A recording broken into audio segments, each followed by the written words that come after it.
Hello friends, good morning. तो हम आपका स्वागत करते हैं हमारे YouTube channel knowledge with Rishabh पर। देखिए, ये क्लास 11th का लेक्चर 3 है। ठीक, तत्वों का वर्ग चैप्टर 3 का लेक्चर 3 है। क्लास 11th का चैप्टर भी 3 है और ये लेक्चर भी 3 है। ठीक, इस लेक्चर में हम लोग ये जान लेंगे कि तत्वों का इलेक्ट्रॉनिक विन्यास कैसे करते हैं। ठीक, जो आवर्त होते हैं, ठीक है, जो वर्ग होता है, ठीक, जैसे मान लीजिए कोई तत्व है, जैसे सोडियम है, तो ये किस ब्लॉक में है, किस, ठीक है, किस आवर्त में है, किस श्रेणी में है, तो ये हम जानेंगे। ठीक, आवर्त वर्ग या श्रेणी, ठीक है, ये पता करने के लिए या ब्लॉक ये पता करने के लिए हमको इलेक्ट्रॉनिक विन्यास करने आना चाहिए। हमको क्या करने आना चाहिए? इलेक्ट्रॉनिक विन्यास। जिसको इलेक्ट्रॉनिक विन्यास पता है वो थोड़ा सा आगे जा करके देखे, ठीक है, जिसको नहीं पता है वो शुरुआत से देखे। ठीक है, जिसको नहीं पता है वो शुरुआत से देखिए कि इलेक्ट्रॉनिक विन्यास करते कैसे हैं। ये चैप्टर 3 है, तो चलिए स्टार्ट करते हैं। इसके पीछे हम दो चीज पढ़ा चुके हैं, जैसे जो आवर्त सारणी है कैसे कैसे आया, जैसे डोबराइनर, न्यूलैंड, मेंडलीफ, फिर मेंडलीफ की संशोधित, फिर दीर्घाकार आवर्त सारणी। ठीक, तो ये हम बता चुके हैं, आप ये पिछले लेक्चर में जाकर के देख सकते हैं। चलिए, ये तत्वों का वर्गीकरण व गुणधर्मों की आवर्तिता। सबसे पहले हम ये जानेंगे कि इलेक्ट्रॉनिक विन्यास करते कैसे हैं। ध्यान दीजिए, यहाँ ये एक तरीका है। जैसे आप ना, चलिए कुछ बात पहले जान लेते हैं। जैसे 4 ब्लॉक होते हैं, एक होता है एस, एक होता है पी, एक होता है डी, एक होता है एफ। 4 ब्लॉक हैं, एस पी डी एफ। ठीक, जब आप पीरियोडिक टेबल बनाएंगे तो अब सॉरी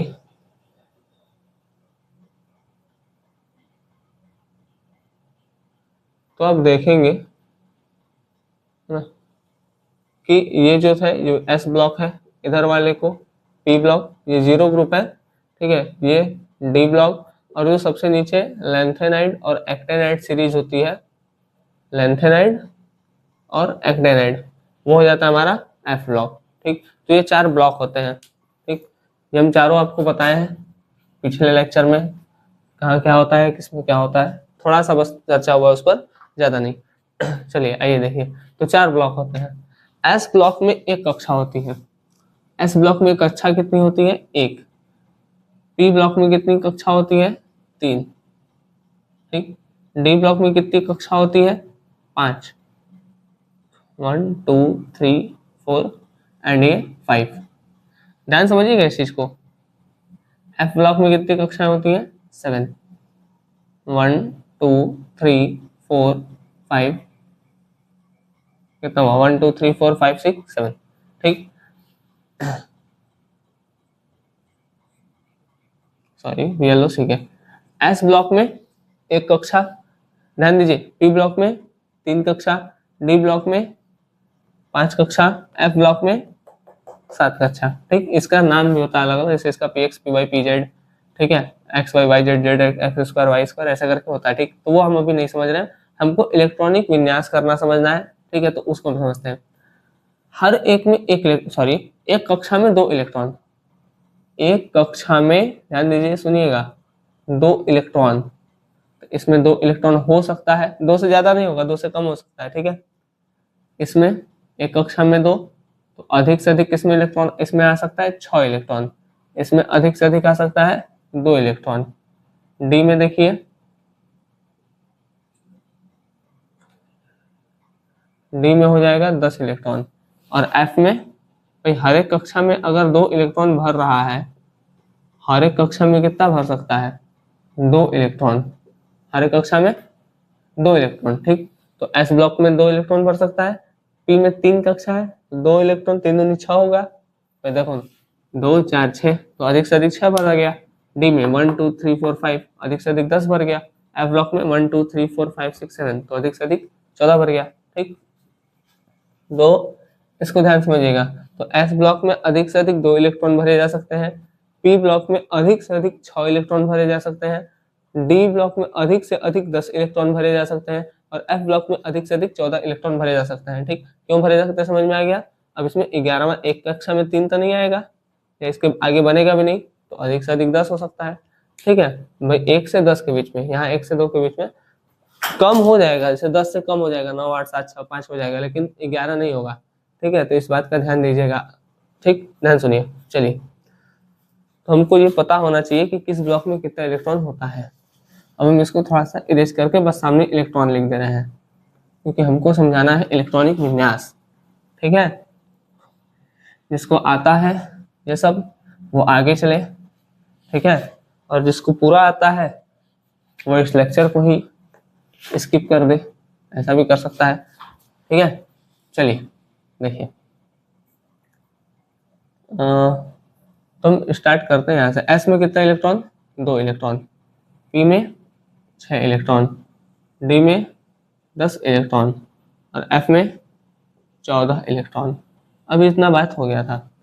चलिए अब देखिए हम करते कैसे हैं। 1 2 3 4 5 6 7 8 8 तक बना लिए। फिर ऊपर नीचे से एक गैप करिए, ऊपर से गैप करेंगे, नीचे से गैप करेंगे, तो 2 के सामने 2, 3 के सामने 3, 4 के सामने 4, 5 के सामने 5, 6 के सामने 6, 7 के सामने 7। फिर ऊपर नीचे से एक गैप करिए, 3 4 5 6। फिर ऊपर नीचे से एक गैप करिए, तो हो जाएगा 4 5। अब पहले में सब में एस, सब में एस। ठीक, दूसरे में पूरे में पी, दूसरे में पूरे में पी, तीसरे में पूरे में डी और चौथे में पूरे में F. S P D F.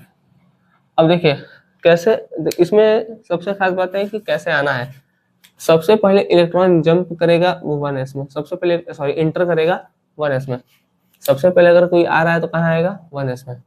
ठीक, फिर चला जाएगा, कहीं टच नहीं करना है। फिर इधर से फिर इलेक्ट्रॉन कहाँ आएगा? 2s में। देखिए सबसे पहले कहाँ आया? 1s में, उसके बाद 2s में, उसके बाद 2p। पहले कहाँ आ रहा है? 2p, उसके बाद 3s में, उसके बाद हो गया 2p और फिर 3s में। ठीक, फिर 3p 4s, फिर 3p और 4s में। ठीक, बात समझ में आ रहा है? उसके बाद 3d 4p 5s, उसके बाद देखिए 3d 4p 5s। बात समझ में आ रहा है ना? ऐसे आ रहा है, ये निकल गया। फिर 4d 5p 6 है, 4d 5p 6s। ठीक, फिर कैसे आ रहा है? फिर आ रहा है अब 4f में, फिर 5d में, फिर 6p में, फिर 7s में। ठीक, तो हो गया 4f 5d 6p और 7s। ठीक, फिर 5s 6d 7p 8s। 1 2 3 4 5p sorry 5f 6d 7p 8s। ठीक, देखिए ध्यान सुनिए। तो इलेक्ट्रॉन ऐसे इंटर करता है। बात समझ में आ गया? कैसे समझ में आ जाएगा? चलिए एक एग्जांपल लेते हैं। एग्जाम्पल हम यहाँ पर छोटा सा ले लेते हैं सोडियम का। हाँ, एक चीज और, आपको परमाणु क्रमांक याद होना चाहिए। ठीक है, परमाणु क्रमांक याद होना चाहिए। कम से कम 30 तक तो याद ही कर लीजिए, जिसको नहीं याद है। ठीक है, ये काम आप लोग अपने से करिए। 1 से 30 तक का परमाणु क्रमांक sequence wise: hydrogen, helium, lithium, beryllium, boron, carbon, nitrogen, oxygen, fluorine, neon, sodium, magnesium, aluminium, silicon, phosphorus, sulphur, chlorine, argon, potassium, calcium, scandium, titanium, vanadium, chromium, manganese, iron, cobalt, nickel, copper, zinc. इतना तक कम से कम क्या कर लीजिए, याद कर लीजिए। ठीक है, 1 से 30 तक परमाणु क्रमांक एकदम सीक्वेंस वाइज। ठीक, तो देखते हैं सोडियम। सोडियम का परमाणु क्रमांक 11 होता है, 11। सबसे पहले इलेक्ट्रॉन कहाँ जाएगा? 1s में। पहले एंट्री कहाँ मारेगा? कहाँ कूदेगा? 1s में। ठीक है, पहले कहाँ इलेक्ट्रॉन आया? 1s में, तो ये हो गया 1s। अच्छा, पहले 1s में आ रहा है, और s में अधिक से अधिक कितने इलेक्ट्रॉन भर सकते हैं? 2, तो भर दीजिए 2। उसके बाद इलेक्ट्रॉन कहाँ एंटर मारेगा? 2s में, और अधिक से अधिक कितना इलेक्ट्रॉन आएगा? 2, तो हो गया 2s 2। उसके बाद इलेक्ट्रॉन कहाँ आएगा? अब 2p में आ रहा है, तो हो गया 2p। 2p में अधिक से अधिक कितना इलेक्ट्रॉन आ सकता है? 6, तो यहाँ हो गया 6। ठीक है, अब इसके बाद 2p के बाद कहाँ जाएगा? 3s। 3s में अधिक से अधिक कितना इलेक्ट्रॉन हो सकता है? 2। अब चेक करते हैं दरअसल क्या सही है। 11 है। ये जो यहाँ पर लिखा होता है वो क्या होता है, ठीक है, ये होता है नंबर ऑफ प्रोटॉन। यहाँ पर जो लिखा होता है ये क्या होता है, प्रोटॉन की संख्या। और जितना प्रोटॉन होता है उतना इलेक्ट्रॉन होता है, मतलब 11 प्रोटॉन है और 11 ही इलेक्ट्रॉन है। ठीक, जो परमाणु क्रमांक होता है ना वो प्रोटॉन की संख्या बताता है, और जितना प्रोटॉन होता है उतना ही इलेक्ट्रॉन होता है। तो इससे क्या पता चलता है कि 11 प्रोटॉन है तो 11 इलेक्ट्रॉन भी होंगे, मतलब हमको 11 इलेक्ट्रॉन भरना है। और गिनेंगे तो ऊपर वाला संख्या गिनेंगे, ये 1 2 3 4 मत गिनने लगेगा, साइड वाला 1s में 1 नहीं गिनना है, 1s के ऊपर जो है, ऊपर 2 2 6 2 ये गिनना है। तो इलेक्ट्रॉन कितना होना चाहिए, अरे मीटर गई तो बन जाओ 11।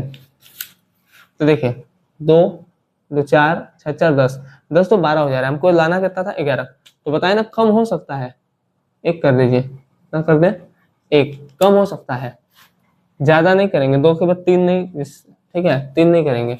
चलिए इसको समझते हैं, अभी 2-3 एग्जाम्पल करते हैं, उसके बाद आप लोग को तो अपने से ही करना है। ठीक है, ये हम बता दें कि कैसे लिखना है 1s2 2s2 वाला। चलिए और एग्जाम्पल करते हैं 2-3। चलिए मैग्नीशियम करते हैं। देखिए मैग्नीशियम, मैग्नीशियम का परमाणु क्रमांक 12, परमाणु क्रमांक 12 मतलब इलेक्ट्रॉनों की संख्या भी 12, 1s2 2s2 2p6। क्यों, सबसे पहले इलेक्ट्रॉन कहाँ जाएगा, 1s में, फिर 2s में, फिर 2p में, और उसके बाद 3s में। तो 3s में अधिक से अधिक 2 गिन लीजिए, 2 2 4 2 6 सॉरी 2 2 4 4 और 6 10 10 2 12। एल्युमिनियम, एल्युमिनियम का परमाणु क्रमांक 13।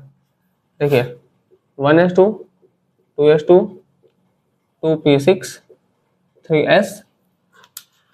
अब यहाँ पर 3 नहीं करिएगा, 2 हो सकता है अधिक से अधिक, 3 नहीं हो सकता, वही बता रहे थे। ठीक है, तो ये हो गया एल्युमिनियम, हो गया 1s2 2s2 2p6।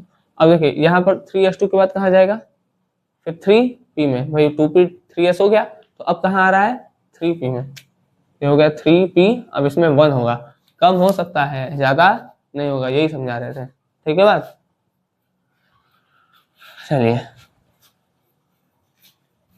चलिए यहाँ तक आ ही गए हैं, तो थोड़ा सा कुछ एग्जाम्पल और कर लेते हैं, जैसे कुछ एक्सेप्शनल केस भी देख ही लेते हैं। जैसे देखिए होता है क्रोमियम से एक का परमाणु, जैसे क्रोमियम होता है ना, क्रोमियम का परमाणु क्रमांक 24 होता है और मैंगनीज का 25 होता है। ठीक है, तो हम जैसा एक्सेप्ट कर, मतलब हमको जैसा लगता है कि इसका जो लगता है भाई इलेक्ट्रॉनिक विन्यास ऐसे करना चाहिए, ठीक है, बट वो नहीं होता। वैसे क्यों नहीं होता उस पर हम चर्चा कर रहे हैं, आइए देखते हैं। सबसे पहले हम इलेक्ट्रॉनिक विन्यास करते हैं। क्रोमियम, क्रोमियम का होता है 24। सबसे पहले इलेक्ट्रॉन कहाँ आएगा 1s में, भरते हैं 1s2। फिर इलेक्ट्रॉन कहाँ आएगा 2s में, 2s2। फिर कहाँ आएगा 2p में, 2p6। फिर कहाँ आएगा 3s में, तो 3s2। फिर कहाँ आएगा 3p में, तो 3p6। फिर कहाँ आएगा 4s में, तो 4s2। फिर कहाँ आएगा 3d में। ठीक है, अब गिनते हैं कितना हुआ, हमको 24 भरना है। 2 2 4 6 4 10 2 12 18 2 20 20, और यहाँ पर 4 24 हो गया। लेकिन ये ना यहाँ पर 3d 4 ना होकर के यहाँ पर चेंज हो जाता है सीक्वेंस, ये नहीं होता है। देखिए ये नहीं होता है, ये गलत है।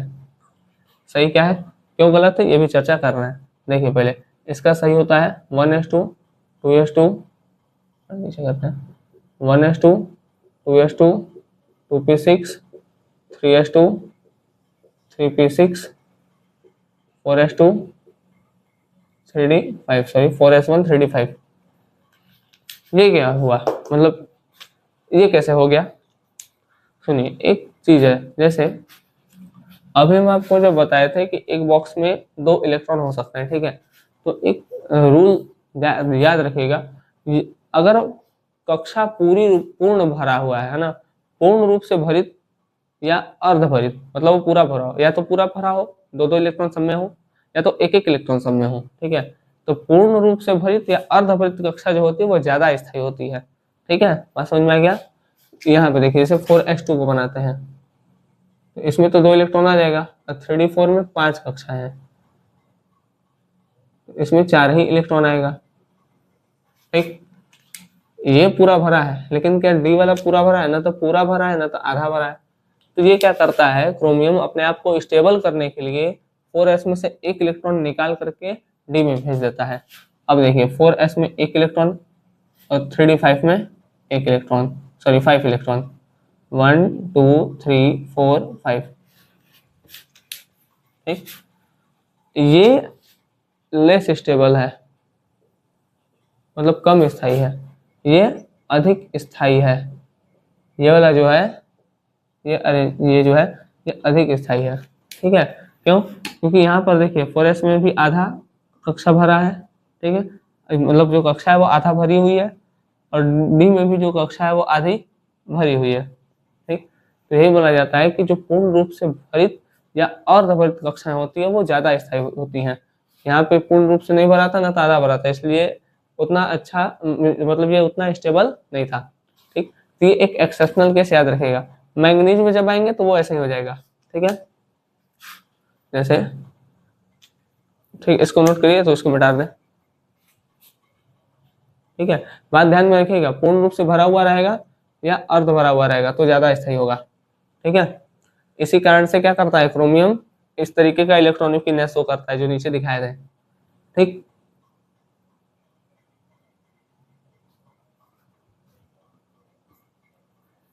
और जो डी वाला होता है ना उसको, सॉरी, अच्छा एक चीज और, sorry sorry sorry, 4s2 3d4, तो इसको ऐसे ना दिखा करके ना एस को आगे दिखाते हैं। ठीक है, 3d4 3s2, 3s2 था 4s2, तो ये ना करके आप ये करिएगा 3s1 3d 4s1 3d5। ठीक है, ये वाला क्या रखिएगा, आगे रखिएगा। ठीक, बात समझ में आ गया? चलिए, इसको मतलब डी वाला पीछे रहता है, एस वाला आगे रहता है, ये हम बात बताए भी है कि क्यों एस पीछे रहता है, डी आगे रहता है। ठीक है, चलिए यहाँ देखिए ध्यान से, ये हो गया हमारा क्रोमियम का, ये सही है, ये एकदम सही है। ठीक, ये वाला इलेक्ट्रॉनिक फिटनेस लिखिएगा, नीचे वाला नहीं, एस पहले नहीं रहेगा, एस बाद में रहेगा। ठीक है, सॉरी, मतलब यहाँ नहीं रहेगा, पहले नहीं रहेगा, एस बाद में रहेगा। ठीक है, अगर हम मैंगनीज का लिखना चाहें तो Mn, इसका तो 25 होता है, इसमें कोई दिक्कत ही नहीं है, तो कर दीजिए, कोई दिक्कत नहीं है। ठीक है, तो ये ध्यान रखिएगा, कभी भी अगर आप एक इलेक्ट्रॉन की वजह से अगर कक्षाएं आधे भरे हुए या पूरे भरे हुए से रह जाती हैं, तो कोई एक इलेक्ट्रॉन को ला करके उसको हम स्टेबल बनाने के लिए इलेक्ट्रॉनिक विन्यास उस तरीके से कर देते हैं। ठीक है, चलिए, तो ये उम्मीद है आपको बात समझ में आ गई इलेक्ट्रॉनिक विन्यास का। आप 1 से 30 तक का परमाणु क्रमांक याद करिएगा। ठीक है, परमाणु क्रमांक क्या करिएगा, याद करिएगा, और उसके बाद 1 से 30 तक का जितने भी तत्व होंगे उन सबों का इलेक्ट्रॉनिक विन्यास लिखिएगा, इलेक्ट्रॉनिक कॉन्फ़िगरेशन लिखिएगा। ठीक है, चलिए, तो अब हम आते हैं कि किसी, जो हमारा पीरियोडिक टेबल है, पीरियोडिक टेबल में तो 118 एलिमेंट हैं, बहुत ज्यादा है। ठीक है, तो हम सभी का तत्व, आवर्त, सॉरी ब्लॉक, आवर्त, ये सब कैसे निकालेंगे, इसी को समझते हैं। ठीक, चलिए हम कुछ फॉर्मूला लिखते हैं। ठीक है, क्वेश्चंस के साथ।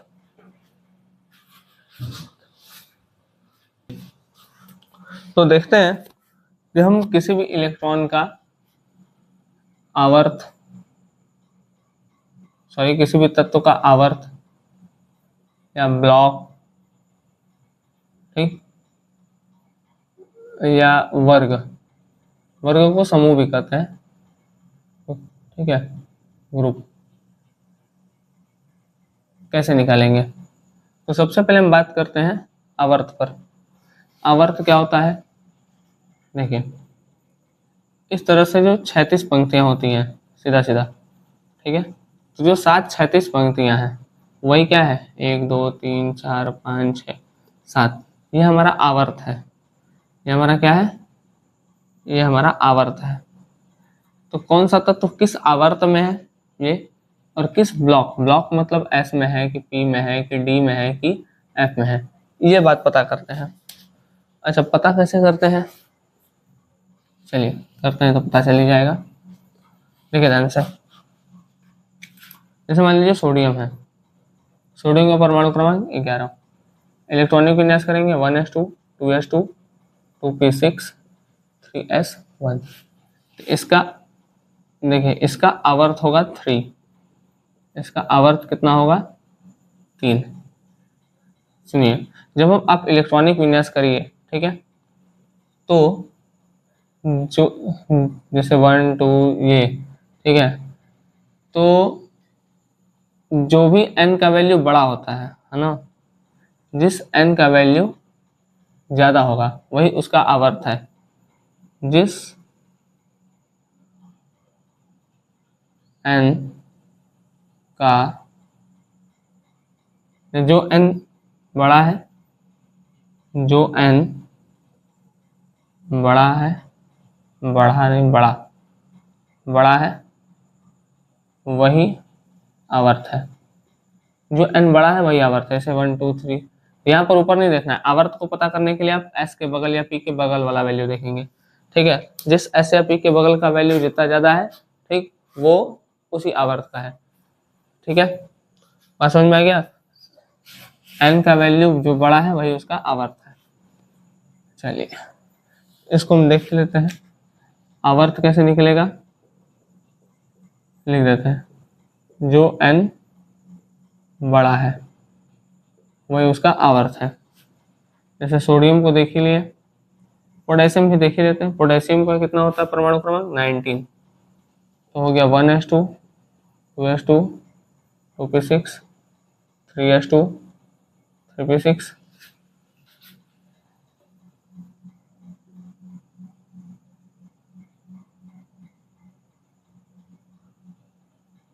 4s2 4s2, 19 है ना, तो 4s1 हो जाएगा, ठीक।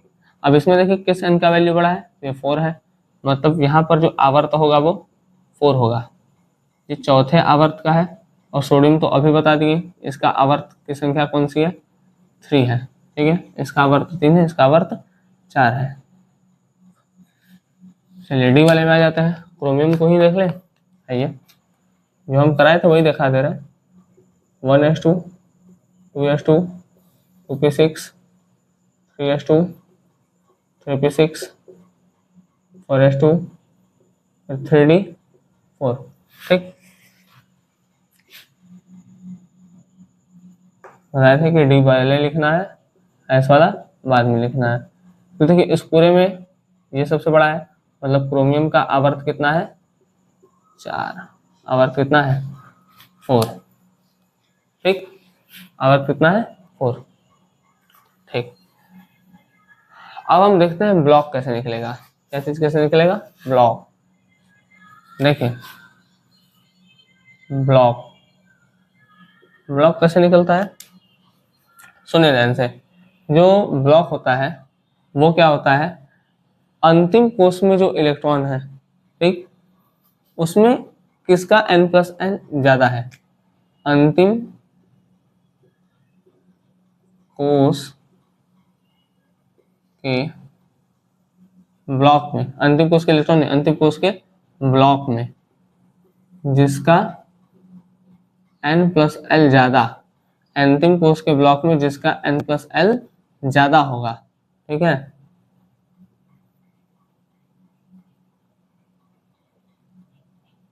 तत्व उसी ब्लॉक का है, तत्व उसी ब्लॉक का है। जिसका n+l ज्यादा, तो उस तत्व का ब्लॉक भी वही।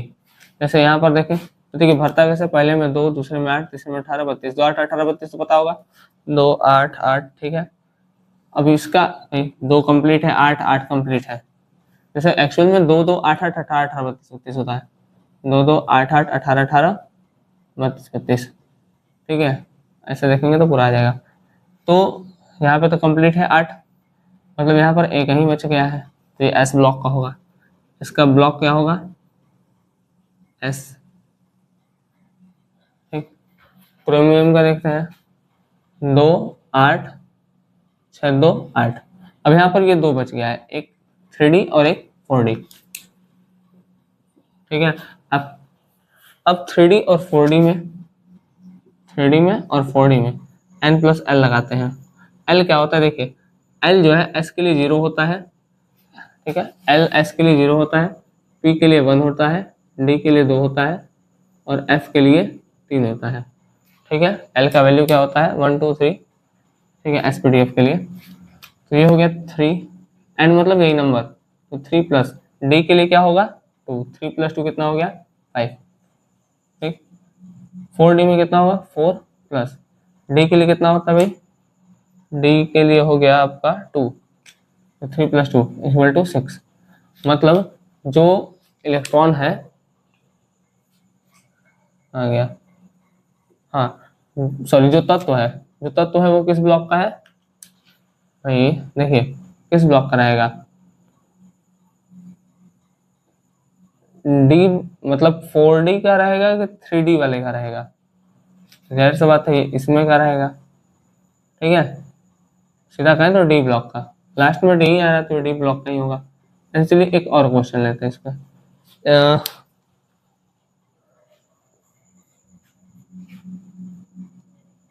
सॉरी, ओहो 3D5 4s1 रहेगा, सॉरी सॉरी सॉरी सॉरी, कहाँ, चलिए ठीक है, अब ठीक है, ठीक, आवर्त तो 4 हो गया। ठीक, आवर्त क्या होता है, देखिए जो n बड़ा है वो आवर्त है। ठीक, तो जो n बड़ा है ये है ना, जो n बड़ा है वो आवर्त है, तो इसमें पूरे में ये 4 ही बड़ा है, तो आवर्त हो गया 4। अब ब्लॉक देखते हैं, ब्लॉक कैसे देखते हैं, n+l से, इससे n+l, l क्या होता है, l s के लिए 0 होता है, p के लिए 1 होता है, d के लिए 2 होता है, f के लिए 3 होता है। ठीक, तो अगर 3D है और 4s है तो 3 + d, जो d है, d के लिए क्या लिखते हैं l, n तो हो गया, n यही नंबर होता है, और d के लिए l2 होता है। ठीक है, SPD, n 4 है और s के लिए क्या होता है l 0 होता है, तो ये हो गया 5 और ये हो गया 4। तो कौन सा ब्लॉक होगा 3D, मतलब D ब्लॉक होगा, ब्लॉक D होगा। कौन सा ब्लॉक होगा D, ये वाला, जिसका n+l ज्यादा तत्व उसी ब्लॉक का होगा, सीधा बात है। ठीक है, जिसका n+l ज्यादा तत्व उसी ब्लॉक का होगा। आवर्त कैसे देखेंगे, जिसका n बड़ा है, जैसे इसी में देखिए n सबसे ज्यादा 4 वाला था, ठीक है, तो 4 हो गया आवर्त, और समझ में आ गया, जिसका n बड़ा वो आवर्त और जिसका n+l ज्यादा वो ब्लॉक। तो 3D का n+l ज्यादा था तो मतलब जो तत्व है वो D ब्लॉक का है। ठीक है, बात समझ में आ गया। चलिए अब हम लास्ट देखते हैं कि समूह कैसे डिसाइड करेंगे। ठीक है, इससे आपको अगर इलेक्ट्रॉनिक विन्यास आता होगा, ठीक है, परमाणु क्रमांक याद होगा, तो आप उस तत्व का एग्जैक्ट, उस तत्व को पीरियोडिक टेबल में एग्जैक्ट पता कर सकते हैं कि ये किस आवर्त का, किस ब्लॉक का, किस ग्रुप का है। ठीक है, चलिए तो हम अब वर्क देखते हैं। देखिए यहाँ, चलिए तो हम सब देख लेते हैं, ये लास्ट की हम एस ब्लॉक का जो वर्क होगा उसको कैसे देखेंगे, पी ब्लॉक का, डी ब्लॉक का और एफ ब्लॉक का। देखिए जैसे मान लीजिए इलेक्ट्रॉनिक विन्यास करने पे सोडियम है, ठीक है, 1s2 2s2 2p6 3s1, अगर s1 आ रहा है तो ये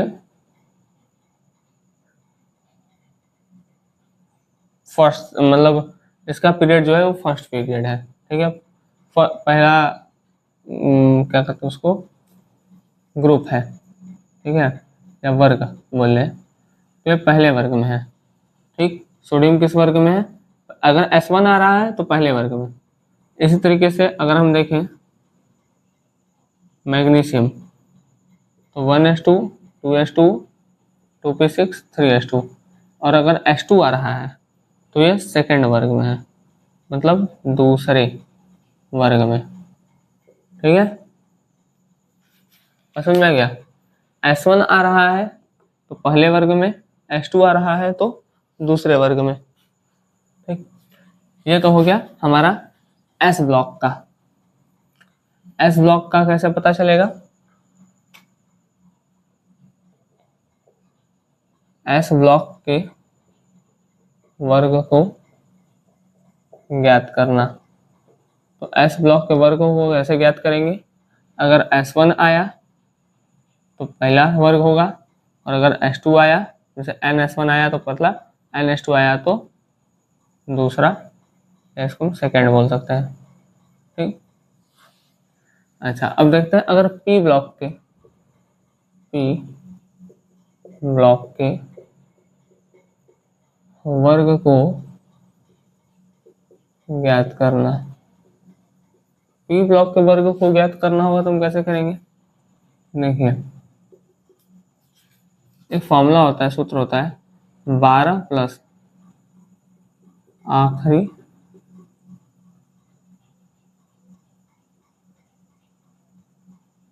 P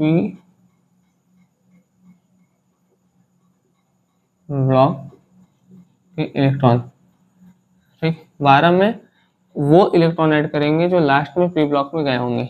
जैसे एक एग्जांपल दे रहा हूँ मैं आपको, जैसे मान लीजिए नाइट्रोजन है, ठीक है, नाइट्रोजन का परमाणु क्रमांक 7 है, तो 1s2 2s2 2p7 है तो 4 4 से 7, तो हम 12 में कितना ऐड कर दें? 4। जब 12 में 4 ऐड करेंगे तो कितना आ जाएगा? 16। तो ये कौन सा इसका वर्ग क्या हो जाएगा? नाइट्रोजन का 16 ना, सॉरी 3 होगा ना, 2 2 4 3 7, ठीक 3। तो नाइट्रोजन का वर्ग क्या हो जाएगा?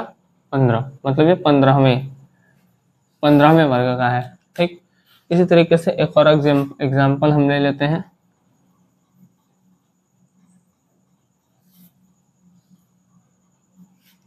देखिए ये आवर्त था, लेकिन जो ये होता है ये वर्ग होता है। ठीक है, ये जो है ये वर्ग वाला है, ये वाला जो है ये आवर्त वाला है। ठीक है, एक एग्जांपल ले लेते हैं बोरॉन। बोरॉन का परमाणु क्रमांक 5 होता है। ये हो गया 1s2 2s2 2p1।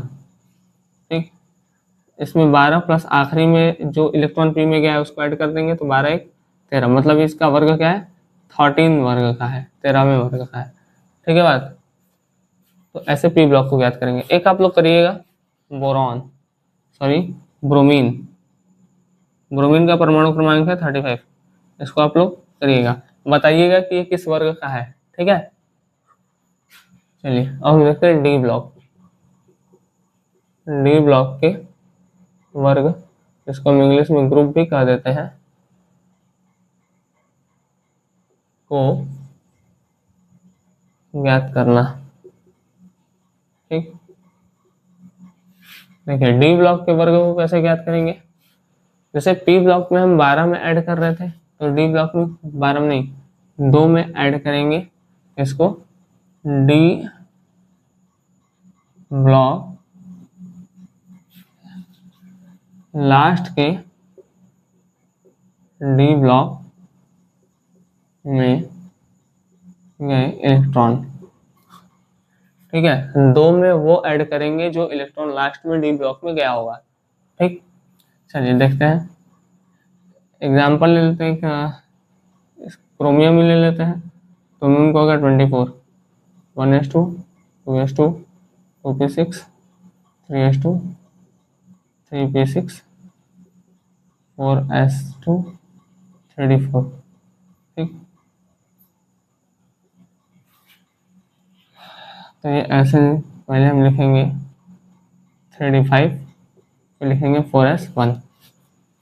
ठीक, अब देखिए लास्ट में इलेक्ट्रॉन किसमें का है? s में कि d में?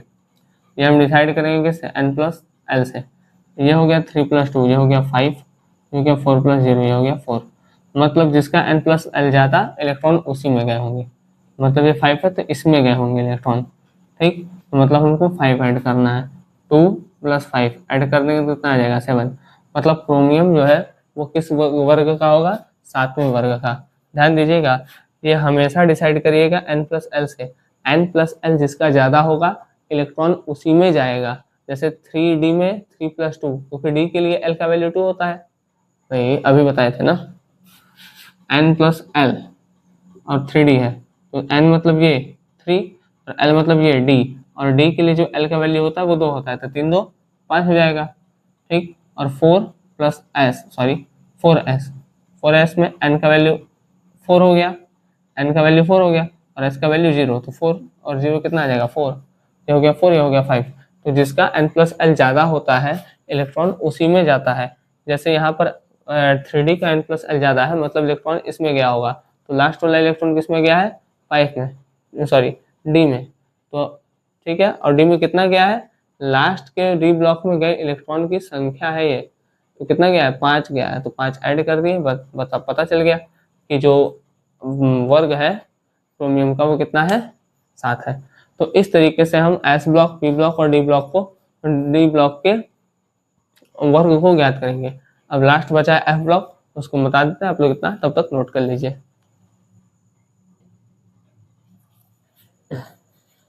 देखिए हमारे लास्ट था F ब्लॉक। F ब्लॉक में जो हमारा 57 से 71 तक का एलिमेंट होता है उसको हम कहते हैं लैंथेनाइड, ठीक। और जो 89 से 103 तक होता है उसको हम कहते हैं एक्टेनाइड। तो जो लैंथेनाइड होता है उसका आवर्त होता है 6, लैंथेनाइड का आवर्त कितना होता है 6, और एक्टेनाइड का आवर्त होता है 7, ठीक। लैंथेनाइड 6th आवर्त में होता है और एक्टेनाइड 7th आवर्त में। लेकिन दोनों का अगर वर्ग पूछा जाए, लैंथेनाइड और एक्टेनाइड का वर्ग पूछा जाए या इसका ग्रुप पूछा जाए, ठीक है, तो वो 3 ही होगा, ठीक है। तो यहाँ पर हमारा ये बात समाप्त होता है कि किस तत्व के ब्लॉक को, ग्रुप को, उसके पीरियड को, है ना। देखिए जैसे ब्लॉक समझ गया, एसपीडीएफ, ग्रुप या समूह, और पीरियड मतलब आवर्त। पीरियड किसको बोल रहा है, आवर्त को, ग्रुप किसको बोल रहा है, समूह या श्रेणी को, ठीक है। कैसे पता करेंगे, ठीक है। आप लोग को इसमें से जो नहीं समझ में आ रहा है वो पूछिए, ठीक है। कुछ बताना है या इसमें से कुछ टॉपिक पे दिक्कत हो रहा है तो उसको भी आप पूछ सकते हैं या बता सकते हैं जो बताना है, ठीक है। हम अपनी तरफ से पूरा प्रयास किए हैं कि आपको पीरियड, ब्लॉक और ग्रुप निकालना आ जाए, है ना, सभी तत्वों का, ठीक है। देखिए, ठीक है। तब तक के लिए धन्यवाद, आप लोग अच्छे से पढ़ाई करते रहें। Thank you.